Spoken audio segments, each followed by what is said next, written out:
ಶ್ರೀ ಗುರುಭ್ಯೋ ನಮಃ. ಹರಿ ಓಂ. ಹಿಂದೆ ನಾವು 8ನೆಯ ಎಪಿಸೋಡ್ನಲ್ಲಿ ಸುಮಾರು 129 ಪ್ರಶ್ನೆಗಳವರೆಗೆ ಚಿಂತನೆಯನ್ನು ನಡೆಸಿದ್ದೇವೆ. ಇದೀಗ 9ನೆಯ ಎಪಿಸೋಡ್ನಲ್ಲಿ 129ನೆಯ ಪ್ರಶ್ನೆಯಿಂದ ಚಿಂತನೆಯನ್ನು ಮುಂದುವರಿಸೋಣ.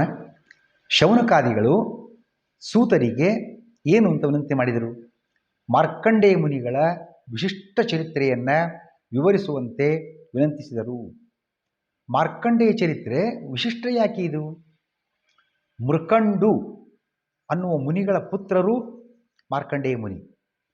ತಂದೆಯಿಂದ ಉಪನಯನಾದಿ ಸಂಸ್ಕಾರವನ್ನು ಹಾಗೂ ವೇದೋಪದೇಶವನ್ನು ಪಡೆದುಕೊಂಡಿರತಕ್ಕಂತಹ ಇವರು ದಂಡ ಕಮಂಡಲು ಜಟಾಧಾರಿಯಾಗಿ ಬ್ರಹ್ಮಚರ್ಯ ವ್ರತ ನಿಷ್ಠರಾಗಿ ಹರಿಯನ್ನು ತಪಸ್ಸು ಮಾಡಿದ್ದಾರೆ. ಬಹುಶಃ ತಪಸ್ಸನ್ನು ಯಾರೂ ಮಾಡಿಲ್ಲ. ತಪಸ್ಸಿನಲ್ಲಿಯೇ 6 ಮನ್ವಂತರ ಕಳೆದು ಹೋಗಿದೆ. ಒಂದು ಮನ್ವಂತರ ಅಂತಂದರೆ ಆಗಲೇ ಲೆಕ್ಕ ನಾವು ಮಾಡಿದಂತೆಯೇ ಸುಮಾರು 71 ಮಹಾಯುಗಗಳು. ಒಂದು ಮಹಾಯುಗ ಕೃತ, ತ್ರೇತ, ದ್ವಾಪರ, ಕಲಿ, ಒಂದು ರೌಂಡ್ ಬಂದಾಗ ಒಂದು ಮಹಾಯುಗ. ಇಂಥದ್ದು 71 ಸಮಥಿಂಗ್ ಆಡ್. ಇಂತಹ ಒಂದು ಮನ್ವಂತರ ಅಲ್ಲ, 6 ಮನ್ವಂತರ ಕಳೆದಿದೆ. ಇಂದ್ರ ತಪೋವಿಘ್ನ ಮಾಡಬೇಕು ಅಂತ ಬಂದ, ವಿಫಲನಾದ. ಹರಿಯನ್ನು ಸಾಕ್ಷಾತ್ಕರಿಸಿಕೊಂಡು ಅವನ ಮಹಿಮೆಯನ್ನು ತಿಳಿಸ್ತಕ್ಕಂತಹ ವರವನ್ನು ಪಡೆದುಕೊಂಡರು ಮಾರ್ಕಂಡೇಯರು. ಭಗವಂತ ಬ್ರಹ್ಮ ಪ್ರಳಯದಲ್ಲಿ ಉಳಿದಿರತಕ್ಕಂತಹ ಪ್ರಳಯವನ್ನು ಆ ಮಾರ್ಕಂಡೇಯ ಮುನಿಗಳಿಗೆ ತೋರಿಸಿದ್ದಾನೆ. ಅವರದನ್ನು ಕಣ್ಣಾರೆ ಕಂಡಿದ್ದಾರೆ, ಆನಂದ ತುಂದಿಲರಾಗಿದ್ದಾರೆ. ಇಂತಹ ಮಹಾಯೋಗಿ ಬ್ರಹ್ಮ ಪ್ರಳಯದಲ್ಲಿ ಉಳಿದು ಪ್ರಳಯವನ್ನು ಕಣ್ಣಾರೆ ಕಂಡ ಮಹಾಯೋಗಿ ಮಾರ್ಕಂಡೇಯ ಮುನಿ. ಈ ಮಾರ್ಕಂಡೇಯ ಚರಿತ್ರೆ ಎಷ್ಟು ಅಧ್ಯಾಯಗಳಲ್ಲಿ ವರ್ಣಿತವಾಗಿದೆ? 3 ಅಧ್ಯಾಯಗಳಲ್ಲಿ ವರ್ಣಿತವಾಗಿದೆ. ಮಾರ್ಕಂಡೇಯರ ಆಶ್ರಮ ಎಲ್ಲಿತ್ತು? ಹಿಮಾಲಯದ ಉತ್ತರ ಭಾಗದಲ್ಲಿತ್ತು. ಆಶ್ರಮವು ಯಾವ ನದಿ ದಡದಲ್ಲಿತ್ತು?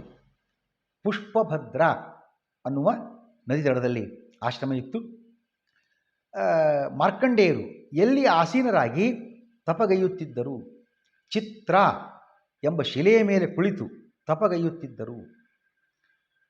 ಇಂದ್ರನಿಂದ ತಪೋಭಂಗ ಪ್ರಯತ್ನ ನಡೀತದೆ. ತಪಸ್ಸು ಮಾಡ್ತಾ ಇದ್ದಾರೆ. ಆಗಲಿಂದಲೇ 6 ಮನ್ವಂತರ ಕಳೆದು ಹೋಗಿದೆ. ಇಂದ್ರ ಆ ತಪೋಭಂಗಕ್ಕೆ ಪ್ರಯತ್ನ ಮಾಡಿದ.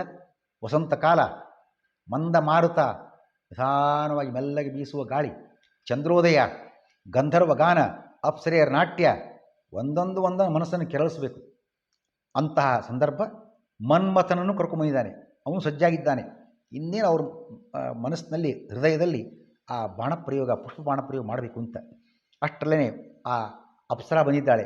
ಪುಂಜಕ ಸ್ಥಲಿಂತ ಅವಳ ಹೆಸರು. ಅವಳು ಬಂದು ಚೆಂಡ ಆಡ್ತಾ ಚೆಂಡನ್ನು ಹಿಂಬಾಲಿಸಿ ಓಡ್ತಾ ಮನಮೋಹಕ ಓಟ, ನೋಟ, ಮೈ ಮಾಟಗಳನ್ನೆಲ್ಲ ಬೀರ್ತಾ ಇದ್ದಾಳೆ. ಆ ಸಾಗುವಾಗ ಅವಳು ಉಟ್ಟ ಬಟ್ಟೆ ಜಾರಿ ಹೋಗಿದೆ. ಇದೇ ಸಮಯ ಅಂತ ಮನ್ಮಥ ಸಮಯವನ್ನು ಕಾದ ಬಾಣಪ್ರಯೋಗ ಮಾಡಿದ್ದಾನೆ ಮುನಿಗೆ. ಆ ಪುಷ್ಪ ಬಾಣಪ್ರಯೋಗ ಆಗಲೇ ಮನ್ಮಥನಿಂದ ಬಾಣಪ್ರಯೋಗ ಆದರೂ ಆಗಲಿಲ್ಲ. ಏನು ಉಪಯೋಗ? ನಿರ್ವಿಕಾರ ಮುನಿ ಪಟ್ಟ ಕಣ್ತಿರಲಿಲ್ಲ, ಏನು ಮಾಡಲೇ ಇಲ್ಲ. ಇವರಿಗೆಲ್ಲ ಸುಸ್ತಾಯಿತು. ಮುನಿಯ ಶಾಪಿನ ಕೊಟ್ಟಿಡ್ರ ಅಂತೇಳಿ ಓಡಿ ಹೋದ್ರಂತೆ. ಒಬ್ರು ಯಾರೋ ಪ್ರಶ್ನೆ ಕೇಳ್ತಿದ್ರು, ಅಲ್ರಿ ಮತ್ತು ಅವತ್ತೆಲ್ಲ ತಪಸ್ಸು ಮಾಡುವಾಗ ಯಾರೋ ವಿಶ್ವಾಮಿತ್ರರು ಅಲ್ಲಿ ಮೇನಕೆ ಬಂದಳು, ಆಮೇಲೆ ಈಗ ಯಾರು ಮಾರ್ಕಂಡೇಯರು ತಪಸ್ಸು ಮಾಡುವಾಗ ಪುಂಜಕ ಸ್ಥಲಿ ಅಪ್ಸರೆ ಬಂದಳು, ಹೀಗೆಲ್ಲ ಮೇನಕಾ ಅಪ್ಸರೆ ಬರ್ತಿದ್ರಂತ ಅವಾಗೆಲ್ಲ. ಮತ್ತು ನಾವು ಒಮ್ಮೆಯೂ ನಮ್ಮ ತಪಸ್ಸಿಗೆ ಕುಳಿತುಕೊಂಡಾಗ ಯಾರು ಬಂದಿಲ್ಲಲ್ಲ, ದೇವ್ರು ಬಿಡ್ರಿ, ಕನಿಷ್ಠ ಇವ್ರ ದರ್ಶನ ಆದರೂ ಎಷ್ಟು ಕೆಲಸ ಆಗ್ತದೆ ಅಂತ ಸುಮ್ಮನೆ ಅಷ್ಟಿಗೆ ಒಬ್ರು ಯಾರು ಅಂದಿದ್ದು. ನಾವು ಅವರು ಬರೋಷ್ಟು ಕುತ್ಕೊಂಡೇ ಇಲ್ಲ ಅಂತ ಅರ್ಥ. ತಪಸ್ಸು ಮಾಡಿದರೆ, ತುಂಬ ಸಮಯ ಧ್ಯಾನ ಮಾಡಿದರೆ ಬರುವ ಸಾಧ್ಯತೆ. ನಾವು ಕೂಡ್ಬೇಕು ಅನ್ನೋದಾಗ ಎದ್ದೇ ಬಿಟ್ಟಿರ್ತೀವಿ.